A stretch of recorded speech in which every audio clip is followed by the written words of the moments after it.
This episode of What the Tech is brought to you by Harry's. For guys like you who want a great shave experience at a fraction of what you're paying. Go to harrys.com and get $5 off your first purchase by entering the code WhatTheTech when you check out. What the Tech?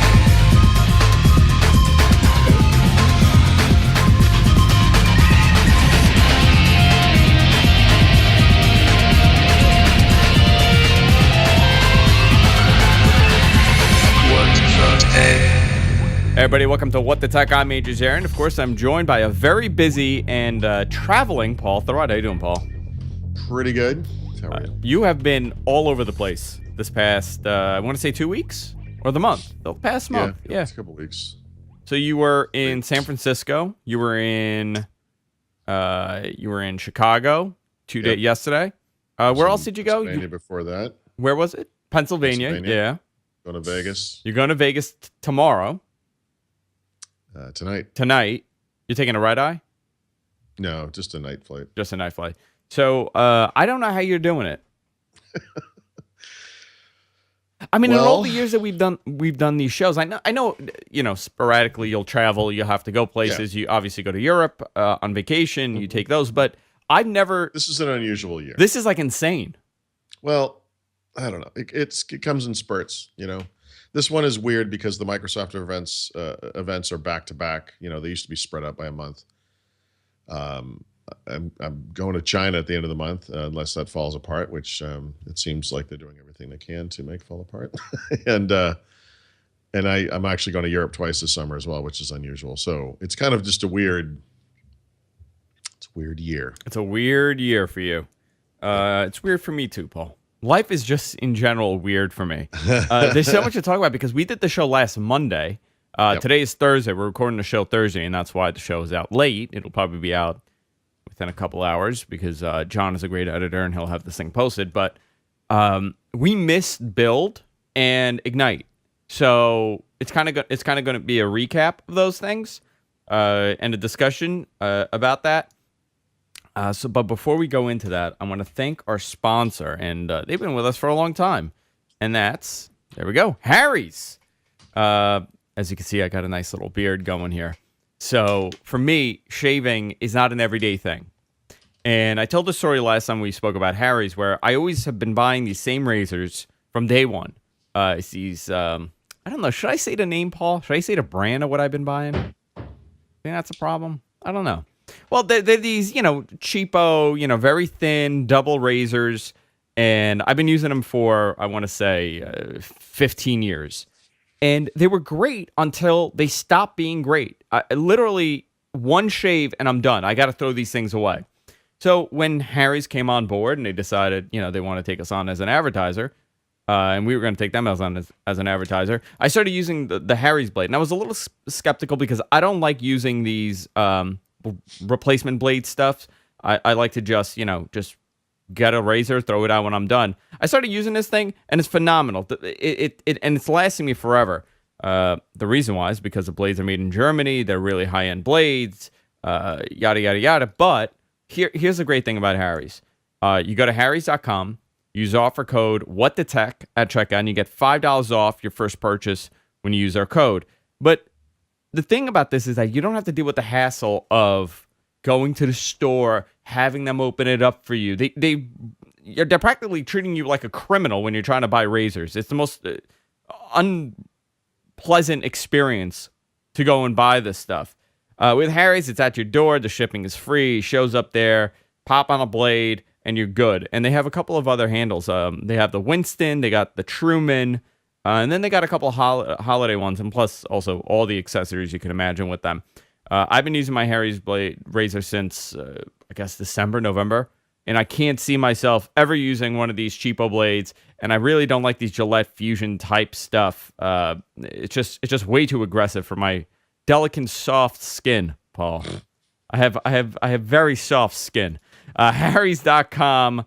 Use offer code WhatTheTech at checkout. Get $5 off your first purchase. I want to thank Harry's, and I want to thank them personally because I absolutely love their razors. So this is an endorsement from me. Other than being paid to talk about this, I would still talk about it because it's a phenomenal product. Harrys.com, guys.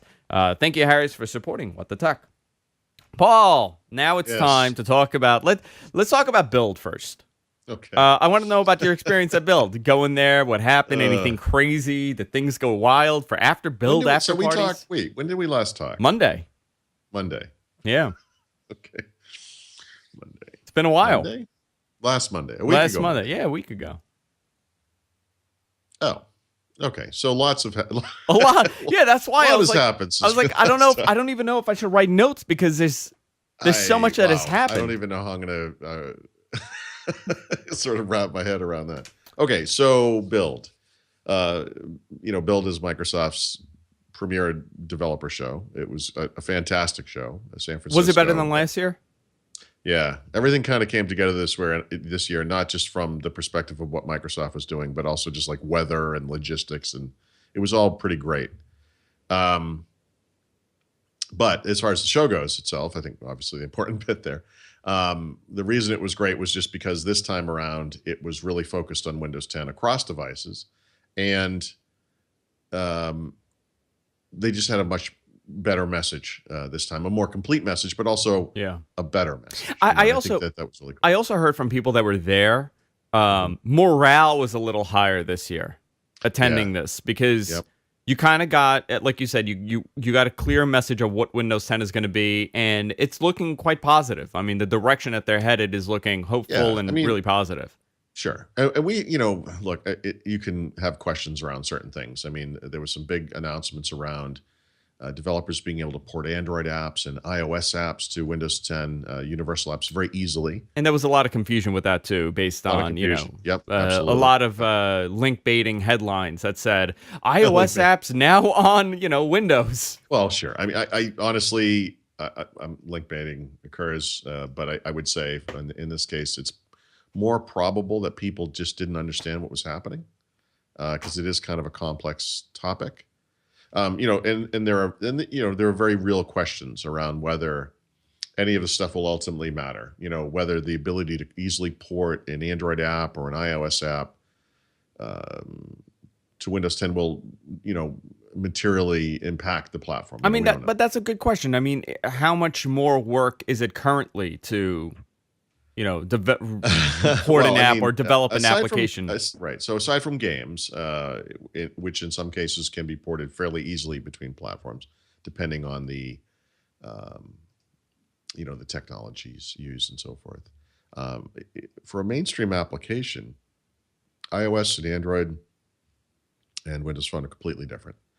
Different programming languages, different developer tools, different SDKs, different capabilities, platform capabilities. And depending on how you write apps and depending on the type of app as well, right?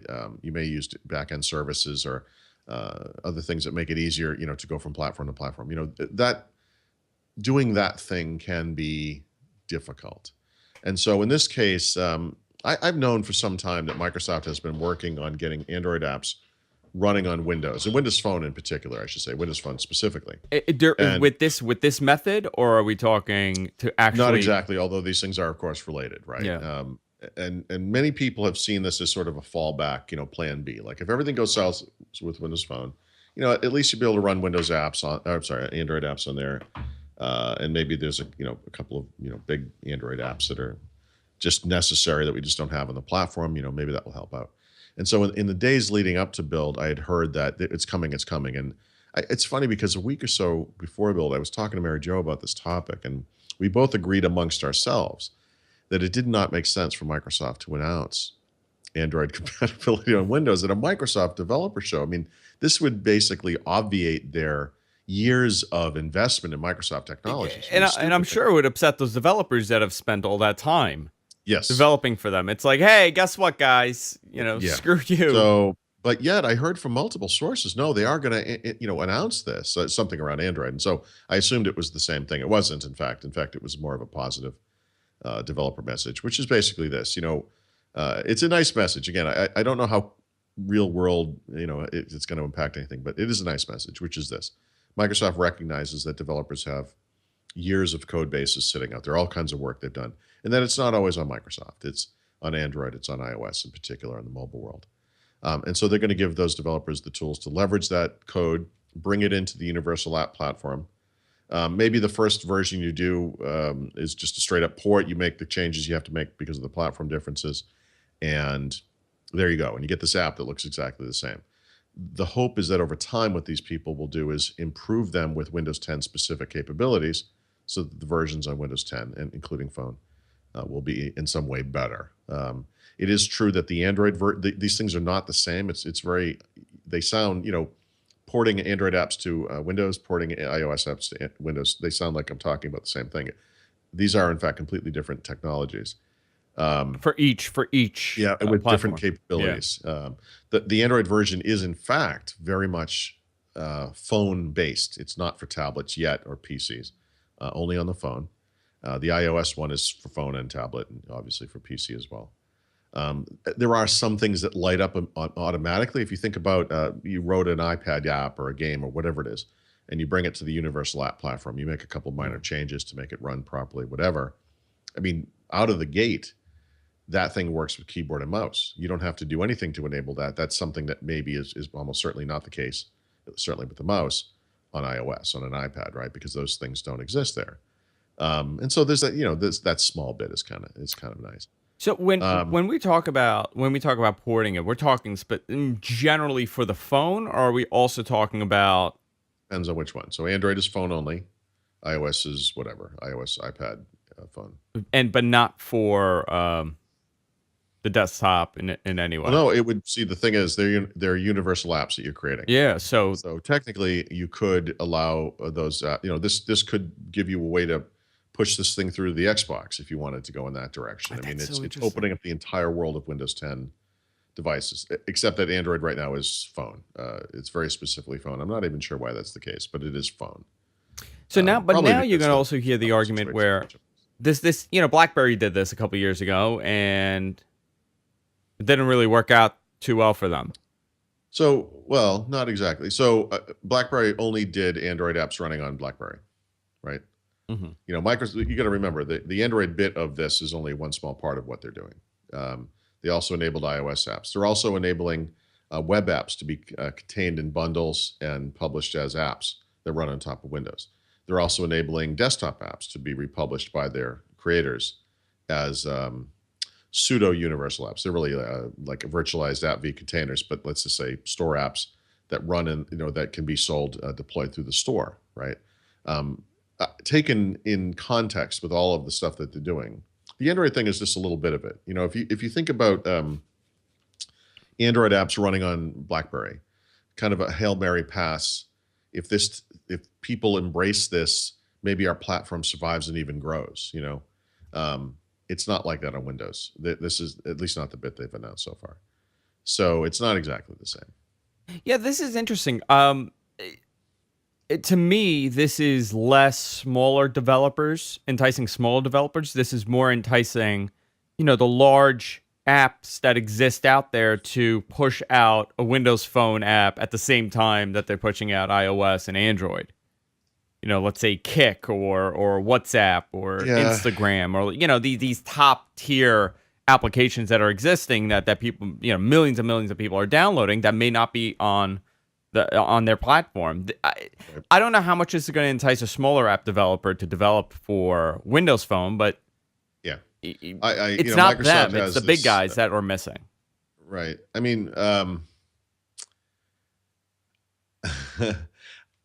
Microsoft has this, the story that they tell, and it's basically, look, today there are going to be 1 billion Windows 10 devices within 2 to 3 years. That's one of the things they announced at the show. This goal, their goal is to have that many. The idea there being that there's going to be another billion people you can target. There are fewer people on the most popular version of Android. It's about 800 million people on Android KitKat. There are fewer people than that running the latest version of iOS 8. So that would be a bigger audience potentially, although arguably in 2 to 3 years things could change. That hasn't really helped Windows today. I mean, today overall Windows has 1.5 billion users, right? If you look at something like Windows 7, I'd have to look, I don't have the numbers in front of me, but I want to say Windows 7 is roughly half that, about 750 million people. I mean, developers are not targeting Windows 7 with new apps. So the presence of users doesn't equate to you should be here. It does present an interesting big target. It's obviously a nice round number and all that kind of stuff. But just because people are using it doesn't necessarily mean that it's like a great place for developers to go. That hasn't followed on the Windows side in a while. And we've talked about this, the best, or I should say the most popular apps on Windows 8, Chrome and iTunes, which are other platforms. They're basically ways to get you off of Windows when you think about it. The other top 8 are utilities that make Windows 8 look like Windows 7. So not exactly like a rich ecosystem. That's not good. Yeah. Yeah, it's not healthy. So, we'll see. I mean, I'm not trying to throw cold water on it, but I think we need to be a little realistic about what what the possibilities are there. We'll see. Did they as far as the feel that you got from the developers, how do they feel about something like this? Do they embrace it? Does this make their lives easier? Yeah. So nobody was negative about it. I mean, I think that's important to say. I am not suggesting that this is, people are freaking out about this or it's bad in any way or whatever. I think the concern was just like, wow, it's really, people were kind of talking like, it's amazing. Like Microsoft's so different. They're embracing all this different stuff and they're acting very open and they're being very transparent. They're really making it,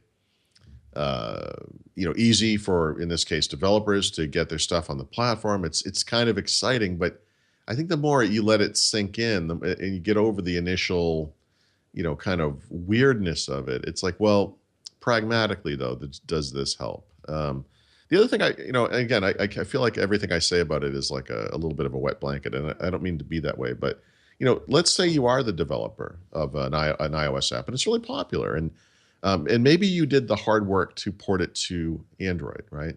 Which required you to either hire other developers or learn a new language, which wouldn't be all that difficult, but actually it would be if you were an Objective-C expert. It doesn't matter. But you learned a new language, you learned a new environment, Android Studio probably.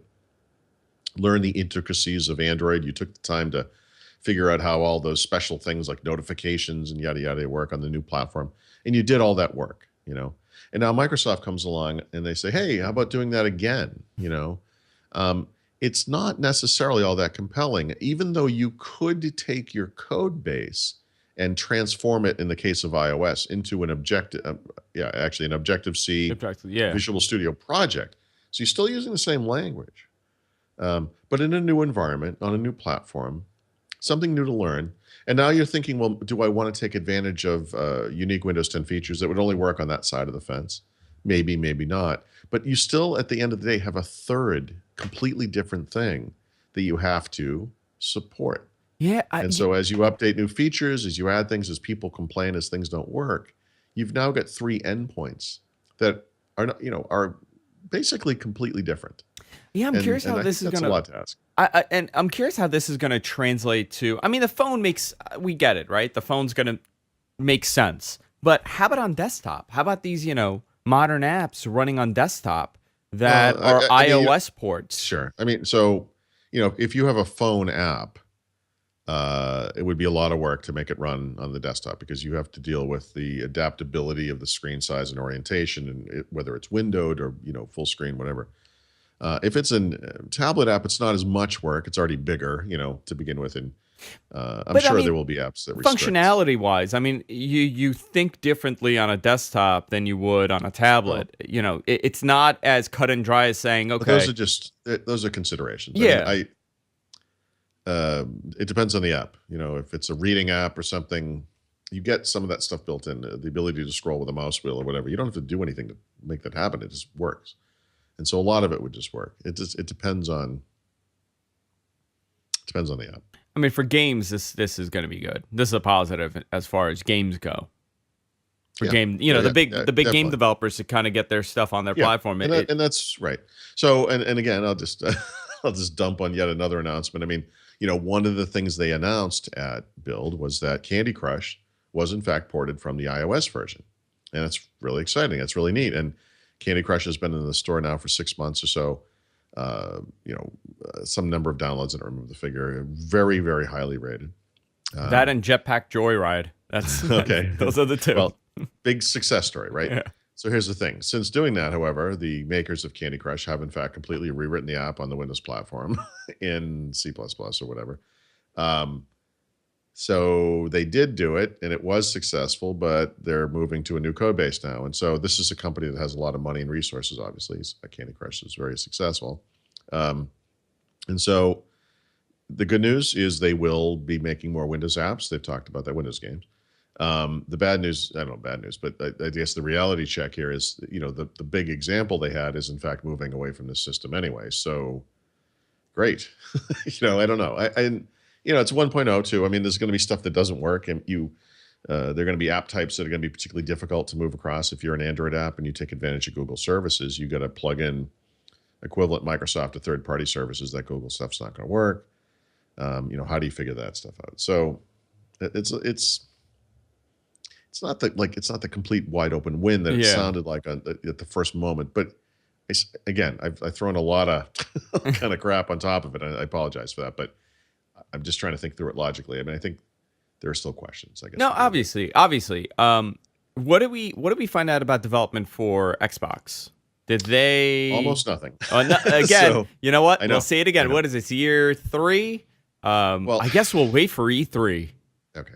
I have heard some things. I mean, so I think the general story is that getting an app on Xbox is going to be a lot easier than it used to be, but it's still not going to be the wide open express lane that you see like on Windows Phone. They want to ensure that those apps are curated, that they have a point, that they solve a problem. We don't need another like farting app or whatever. Like, we're not interested in that. Like, they want things that make sense on Xbox. And it's not going to be like the Roku where anybody and everybody can develop and put up an app. Yep. You'll have varying degrees of quality and so forth. So I think the good news there is that you won't need to buy a $100,000 dev kit and sign an NDA and all that kind of stuff. I think Rob Greenlee told me the pricing on how much it was for media companies, like a Revision 3, for example, to get on the Xbox, and it was, I mean, I couldn't believe it. Sure. And my answer was, well, why? Why would they even do that? This is what I'd like to see. I would like to see, Visual Studio Express for Xbox, right? C#, C++. People would be able to make games, of course, but maybe not more important, but also would be able to write apps, and that you could sit here with an Xbox next to you and it'd be tethered to your PC or whatever, and you could sit here in Visual Studio and make apps, see them run on the Xbox, right? They could be universal apps that would also run on the desktop here and on your phone, and you could sit here and just target these devices and work on them in real time, and then submit them and see what happens. But at least be able to run them on your own and just kind of do that. I don't understand why this thing is the locked box that it is. I mean, it could just be just somebody doesn't think that people want to develop that way, or that's the right way to do it. It's still possibly that old school mentality where, viewing content on an Xbox, it's a premium device. Remember that whole thing? Why do you charge to view Netflix? Well, this is a premium experience. That whole blunder. Well, it's not anymore. It's not, but maybe it's still somewhat of that mentality where it's still a premium device and it's exclusive content and it's going to be closed for a while. Look, they could have a little ghetto area of the store where it's like, homespun apps. And so, I mean, I just don't. If people want it, why not? We'll see. We'll see what happens. Last week we made a joke out of this. They weren't more explicit about this. I'm actually a little surprised. I mean, we were joking about it, and in doing so, we were talking about, well, why don't they just put Windows 10 on this and give you the option to run this as a PC? I said it as a half-assed joke, kind of. Obviously, they're not going to do it. You know how many emails I got saying, Andrew, that makes so much sense. I would so much rather just have this as a PC, a mid-range PC just sitting there, and I could play my games and I could do everything else on here. It's gonna evolve into something like that, but it's not gonna be. You're not gonna run desktop on this thing. There's not gonna be a desktop, but you could run the Word app for Windows 10, and you can attach a USB keyboard and a mouse, and it should work. I mean, there's no reason why that couldn't work. Hit OneDrive in the back end. That's where you would store your documents. I mean, there is absolutely no reason that couldn't work. Whether they will allow that or whether they see a need for that is kind of unclear. I don't know. Do you think they see a need for that? I know the No, they idea really don't. is They don't see a need for this. well because it's still considered a living room device, right? Right. Yeah, until they start realizing that some people aren't using it in the living room, they're actually connecting it to a monitor. Well, like we're going to see the Edge web browser in there. Browsing the web opens up an arbitrary set of experiences, that you can't get in mobile apps, and so that's okay. I mean, the future Honestly, of I just don't Xbox understand is why not just open this up. I mean, especially since Microsoft has to curate the store experience anyway. Um, I just think that this needs to be part of it. By the way, part of the silence here might be because of the schedule. One of the things they talked about at Build, Build was that the Windows 10 release will be staggered, right? So the version we're getting in July or in the summer will be PCs. Yeah. Windows Phone will come after that. And then the other versions of Windows 10s for Xbox One, but also for HoloLens and for Surface Hub, Internet of Things, those things will occur. They don't have an exact schedule, but over some amount of time. And so it's possible that the Windows 10, migration for Xbox, maybe that's something they want to do after the holiday season, even just so they don't screw everything up. Yeah, during because Christmas. they're talking about universal apps, but it's not going to be truly universal because you can't run it on an Xbox. Yeah, but it will. I think it will get there over time. Yeah, I'm hoping it does. I'm just surprised we got nothing out of it. HoloLens, Paul. Mm-hmm. Did you get any time with it? Yes, I did. And Uh, really, let's see if I because you can were so approximate happy. the You were so experience. happy about it last time. You thought this thing was awesome. So my experience was negative enough that I polled everyone I could that had experienced it, and I did not try to talk them into I'm going to say something and you could just nod your head and agree. I wanted them to say it without me prompting it. And what they all did say, because it's true, is that the field of vision was dramatically narrower than it was when we started in January. Oh, that's interesting. So what does that mean? In other words, if you're looking at like my part of the screen here and you can see like it's a square and you can see stuff around. In the January version, if there was a hologram sitting here on this thing, It was you like would see this. it. If there was one on that side, Yeah. the bin thing over there, you'd see it. If there's one over here on the desk, you would see it. If there was a hole in the door, that like a Minecraft looking hole with stalactites and stuff inside, you'd see it. But in the version that we have now with the kind of the shipping hardware with the actual glasses, right? Before, remember, it was a prototype, like kind of a monstrous octopus looking thing.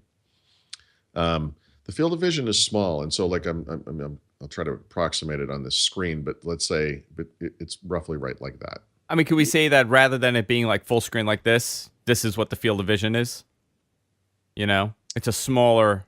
But what does that mean? In other words, what that means is you still see the world, right? I mean, because you see out through them. They're not blocking your view. You see the world. The world is the world, right? It's still there. You have peripheral vision and all that kind of stuff.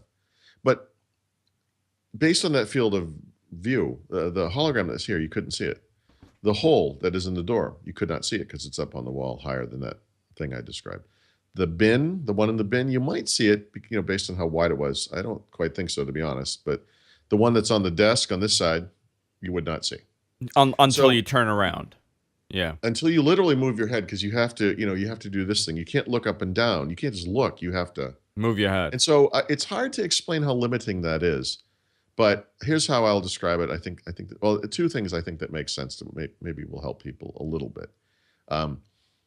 If you played any of those DOS shooter games, the first ones, remember we talked about, I think we did a throwback on shooters, right? Yeah. Castle or Wolfenstein 3D. Yeah. And Doom in particular. Those two games, if you had a lower end PC, you could shrink the display of the game down into the middle. Yeah. Okay. Right? And then so it would run acceptably fast. And what was around that was just like blocks or some opaque color or whatever it was. And so you were looking through a little portal. So you'd be running around and you'd be doing stuff, but it was like a little tiny window in the middle of the screen. So it's like that, right? But the other way to think of it is one of the demos we did back in January is we stepped onto the surface of Mars, and it was immersive. There was no Mars occurred everywhere. It was up, everywhere. down, around. And you It didn't have was to move your head. You could just look no, side to side and you it could was see there it. in all of the peripheral vision that you had. Mars existed in your view, and so when things happened in different parts, you saw it, and it was so immersive. It was like being on the surface of Mars. It was amazing. So, in its current implementation, it would not be like standing on the surface of Mars. It would be like looking through a tiny portal in a spaceship that landed on Mars. Landed on Mars. And all you yeah. could do is kind of see, through that little That's hole. So disappointing. even though Mars is all out here, you don't see it. All you see is this. I mean, is it this way due to hardware limitations that the prototype did not have because it was a prototype? They're not talking. They wouldn't say nothing. All I can tell you is, or one of the things I will tell you is that everyone complained. Yeah. So based on the feedback, especially the people who had it before, right? But actually, there's a few things I should say. I do think they're going to change it just based on the feedback. Prior to it Oddly coming enough, out. The thing they need to improve is like an up-down. They need to widen it this way. It sort of begs the question, why not? Since you're not going to walk around the world like Google Glasses anyway, and you're going to look like a jerk wearing these things. Who cares? I mean, why not make it like a blast welder's thing and have why not have like a full face mask? What's the difference? I think they're so concerned with making this thing look cool for consumers that they're sort of forgetting what the point is. But the other problem, and this is a big problem, is that they've done demos where there's a guy on stage and it looks like he's walking around talking to a robot, or he's like, hey, video screen, follow me. And he walks down the hall and everyone claps. Oh, that's so amazing. Yeah, except for one thing. When that thing's following you down the hall, you can't see it. All you can see is this little tiny thing like You got this. to turn around to see. Yeah. Yeah. The way that they promoted that, the way that they showed it off in the keynote, the more I thought about it, the more I realized is that it was not just disingenuous. It was a complete misrepresentation of the capabilities of the device. And it's dishonest. I mean, because with the keynote, with what I saw watching the keynote, it was, I mean, there were these things were all around you. So like they would turn, right. They would just shift and it was there. It was sitting there before you would, get into that field of view. All the stuff we did in January was immersive and amazing. The surface of Mars is, I think, an obvious one anyone can sort of imagine. The Minecraft room where there was a huge involved castle with parts that fell through the table, and there was a thing up on the wall where there was a hole the bats flew out of, and there was another castle up on the table. I mean, you stand there in the corner of the room, you could take it all in. It was all there. One of the things that does work very well, though, by the way, is the ability of a virtual object to latch on to a physical object and stay rock steady. To sit there, as you kind of move around, it doesn't bobble. Like, it appears to really stay right where it is. Like, that stuff is amazing. So is it that it's able to determine that there's an object there? Is that what it is? So when you decide where an object, okay, the surface mapping, okay. So if you picture, like, I drop a virtual ball, it might hit the real table, bounce, hit the real keyboard, bounce, fall onto the floor, the real floor, bounce, right? But you could also have little virtual, like, hologram objects in the interim. So they could be like these things floating in space. It will also interact with those. And it's also, it's super steady and realistic and real seeming. It's well done. I envision people just playing like full court basketball inside of their house. There's no way. Like eventually, like that's what it is. Yeah, like, I mean, you get like these little things on your hands, so like you feel the ball when you're bouncing the ball. Growing up as a kid, I used to play basketball, and I would wear glasses. And when you have glasses on, you can only see clearly through the front, but there's still a peripheral thing going on. So you have other senses, obviously, in sight, sound and so forth. But if somebody was moving over to the side, you would see them. But this would be like playing basketball, like blinders on. Like, it would be impossible. Like, you literally can't see.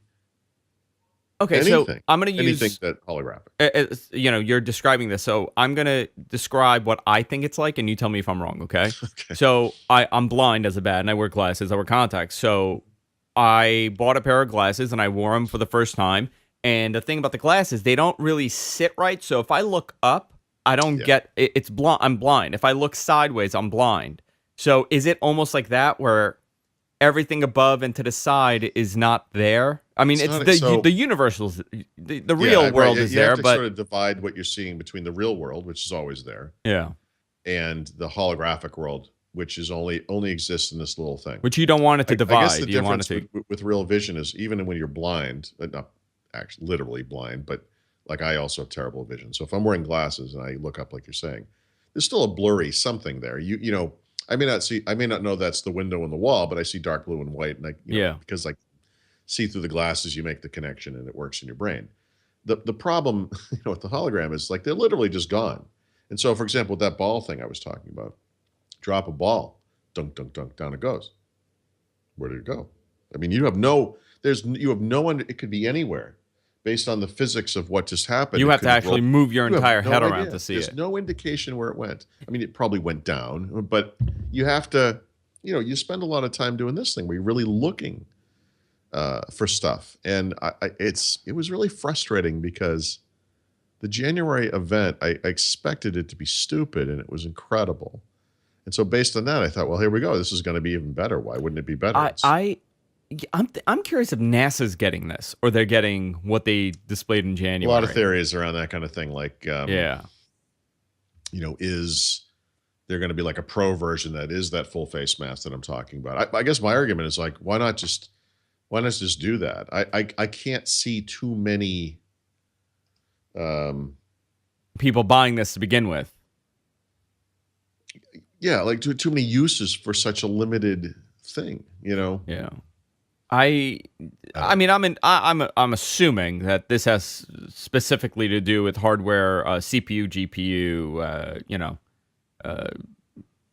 issues. Battery life, which by the way should also not be a concern. In fact, I think this is the thing. They desperately want this thing to be a cool consumer device you can stick on your head, wear it like glasses. Battery life, But where are you going to wear this?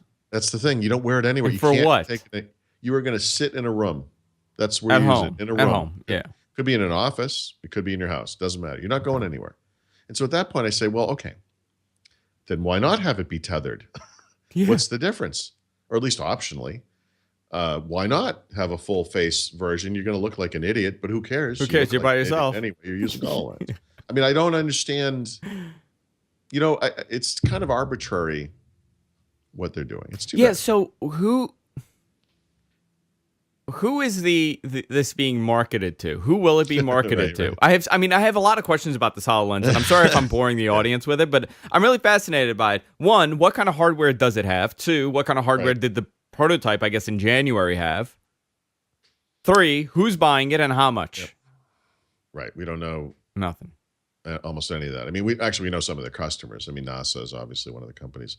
I think here's my but like guess. real people. I don't think they should sell this in stores. I don't think this is something you should be able to walk into a store and buy. I think the disappointment factor would be so high. I just think it would be a huge mistake.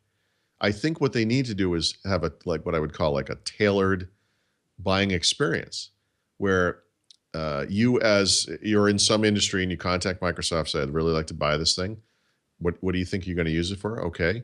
We will set you up with a partner who will deliver the software solution that you need and train you how to use it. And we'll come to your place physically and step you through it. I just don't think it's there as a consumer. Yeah, and at that point, who cares? Even as a gaming device, it's useless. Who cares what it looks like at that point? Like if I'm General Motors, right? Let's say I'm General Motors, and we're coming up with a prototype for a car, which that is a great example on how to use this. You see, they have a chassis of a car, and they have a prototype, and they designed it in whatever software that they're doing, and now they've made this car real on this chassis. So you could actually see, you walk around the car, you could see what it's going to look like. That's a real world experience, and I think that they would benefit from marketing that to somebody like that. But here's the thing. Actually, I would argue that for that kind of thing, one of those Surface Hub giant screen things, where you can sit there and scroll through architectural or engineering diagrams and find the exact part of the flange that does the thing. Yeah. That kind of thing, I think would actually make more sense because remember, this is about holograms. So, I mean, like where would the hologram come in? Like, what's the point of a hologram? Like, I could picture like an architectural thing where you could build hologram versions of new walls and furniture and stuff, and you could look at a room and say, this is what it could look like. And people, that's cool. You know who should offer that? Like a Best Western. You go into some like Motel 6 and you put on these glasses, and now you're at the Ritz-Carlton.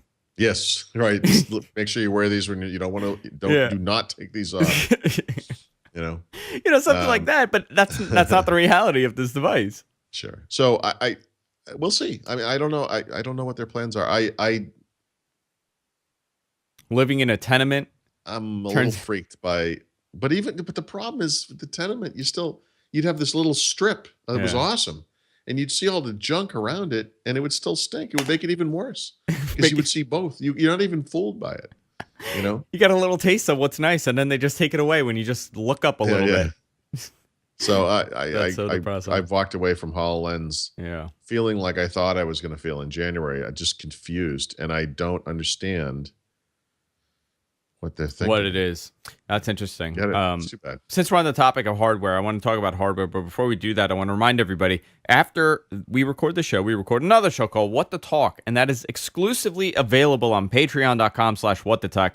If you fund our Patreon campaign, you get access to that. And it's Paul and I just hanging out for another, 35 minutes, just talking and just BSing, talking about whatever. I think we're going to do a Throwback Thursday today. A TBT, not the bald truth, guys. We're not doing the bald truth. It's a Throwback Thursday. And we're going to do that right after this. So if you're watching live, you can watch it totally for free. It's available to everybody. We don't shut up our stream. But if you want to catch it archived, or if you want to tip us and help us out, go to patreon.com/whatthetech. You can fund us anything you want, a quarter, a nickel, whatever it is. It's all accepted here. Patreon.com/whatthetech. Let's talk about hardware since we're on the topic. We kind of saw this. We're getting some information on and off. I don't know if it's coming from Microsoft as to new Lumia's coming down the pipe. Flagship phones. What's happening with this? Is there anything new other than just speculating? No, it's mostly speculation. I mean, they didn't announce anything at the show or the shows, I guess. But we saw through the usage stats from AdDuplex, there's at least one new phone that's a flagship class phone testing. And then there's been rumors of something that we're calling for now the 940 and 940 XL, which appear to be updates for the Icon and the 930 on the one side, and then on the 1520 on the phablet side. What we don't know is whether, what, if any, and they probably will include some Windows 10 specific hardware features. Are these renders real that I don't are being know, floated around? Yeah, I don't know if those are real, but okay, because they're pretty. Yeah, I mean, if you think about a Windows, I'm sorry, Lumia 930 or an Icon, which are identical phones, and then a 1520, which is like the phablet, those devices have essentially the same internals, right? But the big difference is the screen. Yeah. Obviously the phablet has the bigger screen. They have the same camera, 20 megapixel, pure view, same processor, et cetera, et cetera. So the 940 and 940 XL would follow that lead. They'll have, some kind of high-end Qualcomm processor, 3 gigs of RAM, I think was what they were saying, 32 gigs of storage with micro SD, 20 megapixel pure view camera again. So kind of the same camera class. So we'll see what improvements, if any, occur there. And then the difference would be the screens. And I think it was QHD resolution. So I think it's 2560 by 1440 or somewhere close to that. So it's much higher resolution. Very high res, yeah. Which is nice. It's about time. And then beyond that, it's, will it support, what kinds of Windows 10 features could it support? It could have optical, iris style scanning or face scanning for login. It could have some sort of, Touch ID type thing where you use a fingerprint swipe like you would on a Lenovo laptop or whatever. I mean, it's about time, right? Yeah. It's time that this thing comes out. I'm looking at this. I'm looking at these sketches. Why does the Lumia 940 XL have a pen? Have a what? There's a pen with it. Oh, a pen. Like that's the stylus. Well, okay. So one of the other things That's that these devices would support is that continuum for phone features, right? Which they showed off at Build. And what that allows you to do is use the phone with a second display. And of course, because it's Windows 10, it works with your typical Bluetooth-based peripherals. So you could walk into your home or your office with your phone and wirelessly or with a wire add a second display, 27, 30-inch, whatever. And then because you're running universal apps on the phone, even though you don't get a desktop, right? It doesn't turn it into a desktop system. I think a lot of people are confused by that. You can run the Office apps for Windows 10, which are on the phone, and they look like phone apps on the phone. But when you run them in this situation, they run full screen on the display, Oh, interesting. and now they fill out and they look like tablet apps. Oh, that's interesting. Because that's what they really are. I mean, it's so they adapt to the screen. There's a lot of confusion around this feature. I mean, the initial implementation is literally going to be two screens at once, so it's going to require a high-end device. You can always use the phone screen as a virtual keyboard and mouse, so you can use it for navigation. You can also use it to launch apps like you do normally on the phone. Or you could get a keyboard and mouse. You got a Bluetooth keyboard and mouse. Of course, but I mean, if you happen to watch, maybe you're giving a presentation, you don't want to connect anything, or they're just not there. You can still use that phone hardware for navigation, and it will display up on the big screen. So you can still do that. So in the second screen, right? When you're sending it to a second screen, are you going to have mouse capabilities? Like how is that? So you're going to see the little cursor. The little mouse cursor's up there. Yep. Okay. Wow, that's interesting. Yeah. Now what they're looking at doing post initial release is a version of that would look on that would work on lower end phones. And the way that would work would be screen duplication. Like, in other words, you still have two screens, but you wouldn't have like a controller type interface on the little phone. You just have a duplicate of the screen. And so it could still run full screen. You'd hold the phone landscape, whatever, and pop up the screen. I mean, the possibilities, the future of this is endless, really. Yeah. I mean, that's technically, that's their one device, one everything. The only issue is that you can't do it on current phones. So it does require new coming Qualcomm, Snapdragon processors. Sure. I mean, you're going to need some horsepower with that. Yep. How about when they go to Intel? I mean, you got a Windows Phone with Intel. Sure. I could run Skype. I can run 32-bit Skype on. Yeah. You know what I mean? Like, I can do the show from my phone if you want. That's interesting. So they're probably looking at like an October release for these phones. That's what I'm thinking. October, November. Yeah, just in keeping with how they've done things in the past. Yeah. See, I'm now 100% getting a Windows Phone for my AT&T line because I've found an Android phone that actually works well. So I don't need a secondary Android phone at this point to kind of substitute the horribleness of my daily drivers. So now, I have a free line on AT&T that I would really like to have a Windows Phone on. It's gonna be a while. I mean, you're still looking at it's almost 6 months there. I could wait, Paul. I've waited long enough. I could wait a couple more months. It's interesting that October's a good time. I mean, October makes sense for them though. But you know what? Now you're getting into the iPhone time for a release. Right. Well, what are they going to do? They can't release a Windows 8 one phone now. That'd be stupid. Yeah. Rumors came out this week about I don't know if it's so much rumors. I don't know if you spoke about this. Xbox One owners getting DVR recording. Yeah, I mean, so we know there's a TV tuner card coming from Microsoft. Yeah. You can use a third-party USB device today. But what I've been told by two people now is that, I should say, let me step back. It's only live TV right now. So you can pause live TV. You can do that, but you can't record it. With the tuner that they have. Yeah, the tuner. And this includes the one they have in Europe as well, which is Microsoft branded. So what I've been told by two sources is that they're going to be adding DVR capabilities. I don't know anything about the hardware, how it will be. Will it be USB? Will it be cable card? I don't know anything about that kind of stuff. But I just been told that DVR capabilities are coming. I mean, that would kind of, I think, close the media center circle, on this kind of capability, because live TV is okay. It's it's good. It's over the air, so that's kind of limiting. It's it's not perfect, but I think they're going to try to close the loop on that. I mean, this is I wonder if this is to keep people happy that media center is officially dead. It's finished. Oh yeah. If this is their response to that. Yeah, I know a lot of people love it, but the only time that I've run Media Center in the last couple of years is every time my cat goes on my keyboard and somehow makes it appear. Yeah. That's it. it. Well, as Steven Sinofsky pointed out at the time, 3 years ago or whatever, the vast majority of Media Center runs were mistaken. Or someone just wanted to see what it was, and then when they saw what it was, never ran it. They just left. DVR capabilities hopefully coming soon. Oh yeah, look, you're the source. I'm on some guy just sent me a link. It says source of tech blogger Paul Thurrott. A tech blogger. Tech blogger Paul Thurrott have said that the Xbox One will gain DVR functionality and specifically live TV recording this year. Amazing.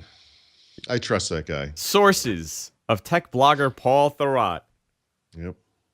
Anonymous sources. Anonymous sources.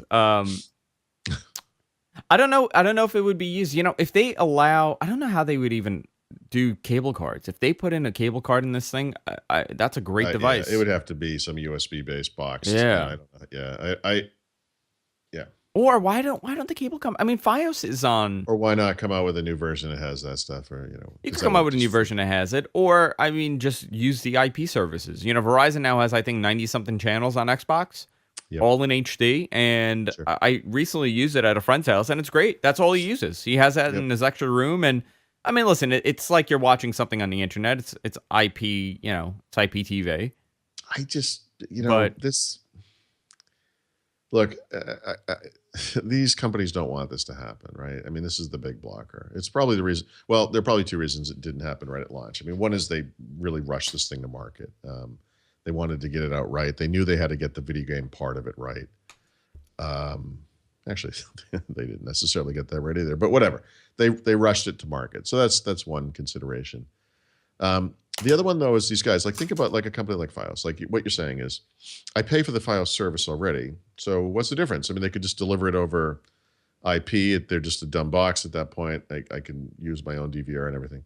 Well, I mean, the difference to them is $8 a month for cable box rental. Exactly. That's the difference. And that's pure profit for them at some point, right? If you stay with the service for a couple of years, I mean, that's just the money they're making every month now. And when you do a cable card type solution, like on a TiVo or something, you're still paying them, right, for cable card based access. I mean, so there's still some kind of a bill there associated with it, I would assume. You can't do that, I don't believe, with Xbox. You're paying about $100 a month for the cable box rental. Right? No. No, $100 a year. I'm sorry, $100 a year. Yeah, okay. $100 a year to rent that cable box. Right. I can't imagine that box is more than $200. And most people have multiple boxes. And right? most people have. People will have one in every kid's room. They'll have like different rooms in the house that have TVs, whatever it is. That adds up, and that's their profit. I mean, I think that's where they make money. So the sort of argument, it's like, well, I'm already paying for the service. What's the difference? I mean, because you're not, I suppose would you be willing to pay the same fee but have it go through your Xbox? I would be willing to pay $1.99. Charge me $1.99 to have online access anywhere whenever I want, and I'd be very happy to pay that.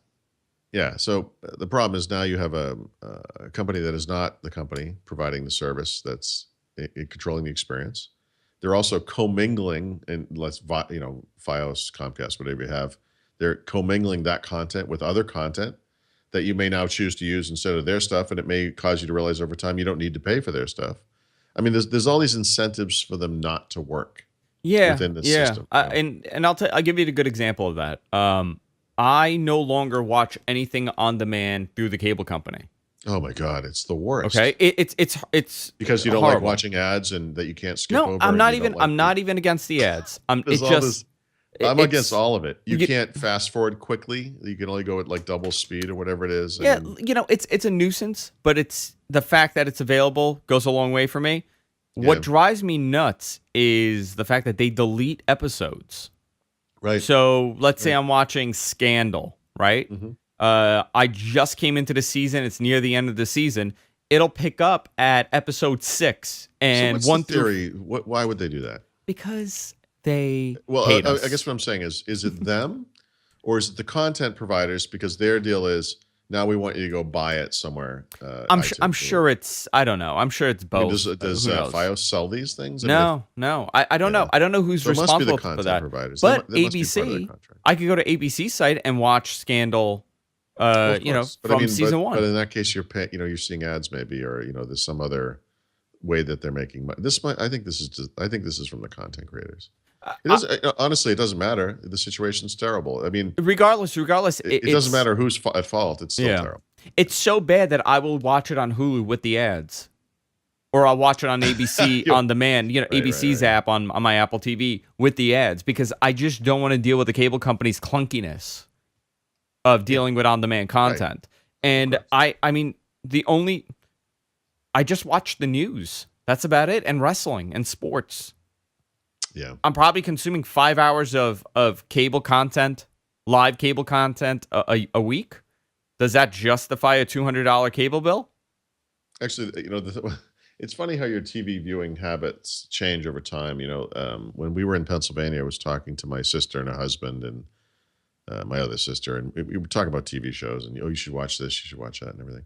And what occurred to me was there is no mainstream sitcom comedy that's on network TV that I watch. There is not one. Nothing.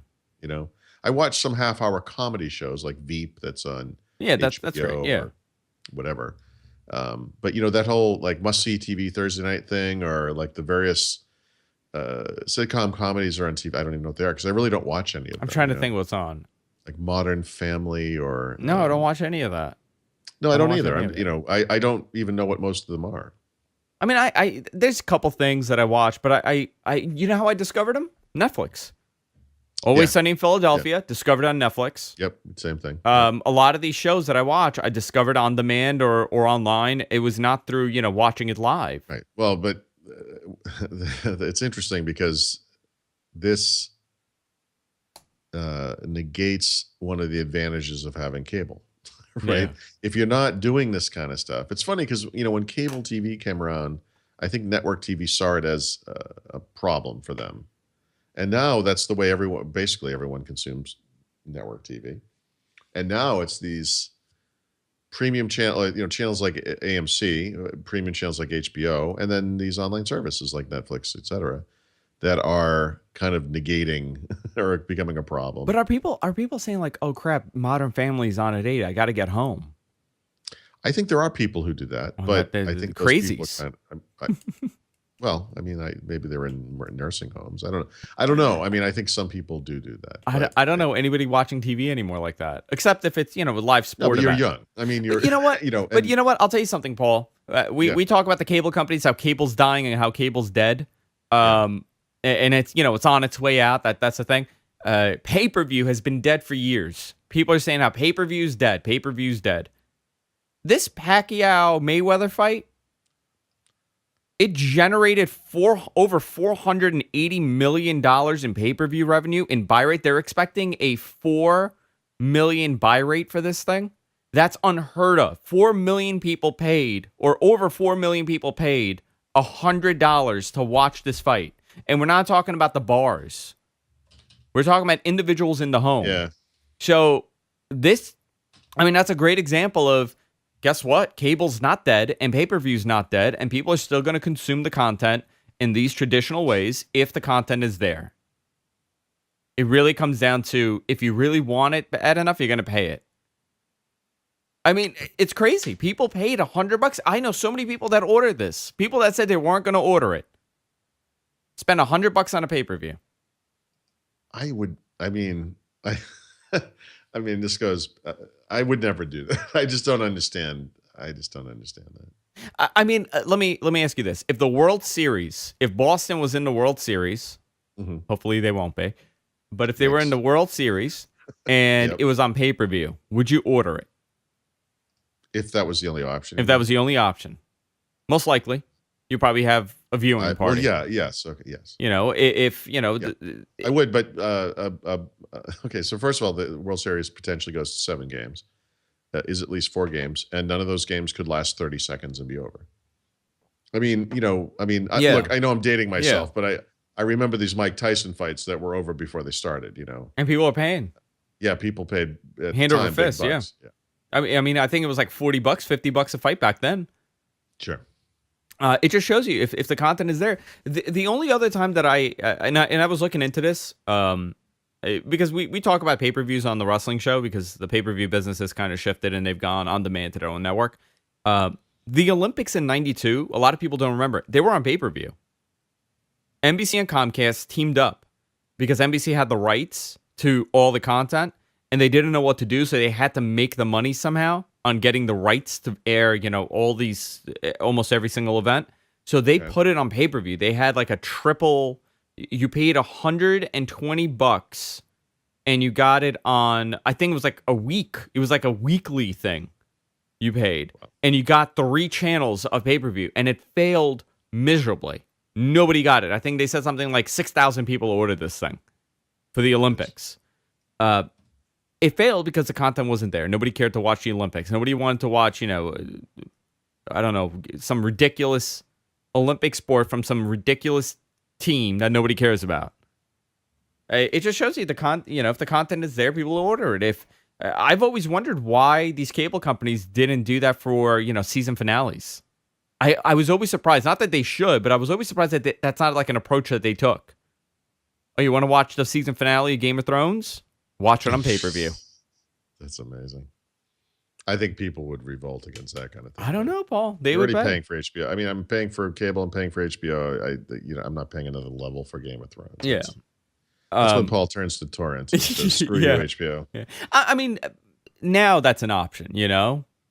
I'm saying a couple Well, years ago. back in the day, you'd buy a VHS tape on the corner of 5th and whatever Yeah, in New York yeah. City. I mean, Some guy recorded and here you go. like literally sat there with a camera in front of his TV. Yeah. You know.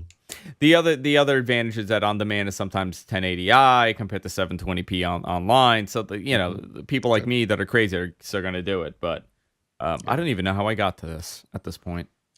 I have no idea how I ranted and we're raved talking about about pay-per-view. Xbox One and DVR. Oh, Xbox One, yeah. It kind of spiraled out of control from there. So to me, it's just to allow you to access this stuff online. Charge me $1.99 a month or $2.99 a month, and let me have this everywhere I want, and let me get everything. Yeah, sure. I don't. You know what these else are I'm big thinking? companies that don't trust each other, and that's the fundamental issue. But just think about how much it's costing them to run these cables to each room, right? When you need cable, and they bring out a guy here to your house to run a cable line. Yeah. How much money is that costing them? I'm sure it's costing them a lot more than it would to cost, for you to pay them. I'm sure they think of all of their customers as little investments, that they spend some money up front to do that kind of stuff. And then people tend through inertia just to stay there, and then of course we all know that Fios in particular, but I'm sure Comcast does this as well, sort of silently raises the price of your service over time,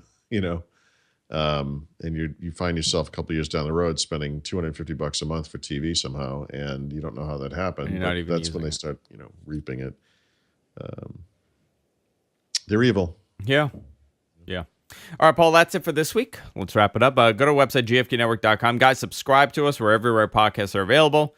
You can follow Paul at The Rot on Twitter. I'm at Andrew Zarian on Twitter. TheRot.com. All things Paul at The Rot. I'm sure you're going to have a lot of articles coming up next. Well, no, you're not, because you're going to be away.